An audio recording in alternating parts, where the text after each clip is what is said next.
পূজার প্রস্তুতি ভালো এবং আমার বেচাকেনাও ভালো। মায়ের কাছে তো প্রত্যাশা সবসময় ভালোই চাই।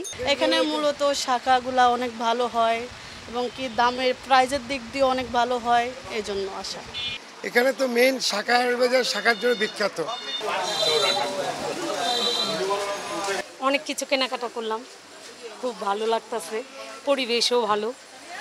শাকারি বাজারে কি সবসময় কেনাকাটা করা হয়? হ্যাঁ, আমরা তো শাকারিতে এখানেই থাকি, আমাদের বাসিন্দাই এখানে আমাদের কেনাকাটা অনেক জমজম। মায়ের কাছে আবার কি প্রত্যাশা থাকে? মায়ের কাছে তো প্রত্যাশা সবসময় ভালোই চাই আর ভালোই তো আশা করছি, যেমন দেশের উন্নতি আসে, দেশের জন্য ভালো যেমন করে মায়, সেই জন্য। পূজা প্রস্তুতি আজকে দিন পর্যন্ত ভালো, এখন কালকের কথা বলতে পারবো না। আজকে দিন পর্যন্ত আমার পূজার প্রস্তুতি ভালো এবং আমার বেচাকেনাও ভালো। এখানে মূলত শাখাগুলা অনেক ভালো হয় এবং কি দামের প্রাইজের দিক দিয়ে অনেক ভালো হয়, এই জন্য আশা।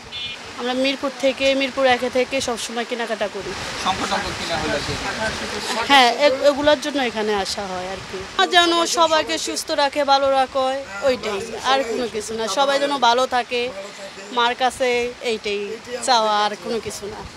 এখানে তো মেইন শাখার বাজার শাখার জন্য বিখ্যাত, বুঝেছেন? শাকাগুলো কি আপনারাই বানান নাকি? হ্যাঁ, এখানেই বানায় শাখা, বুঝেছেন?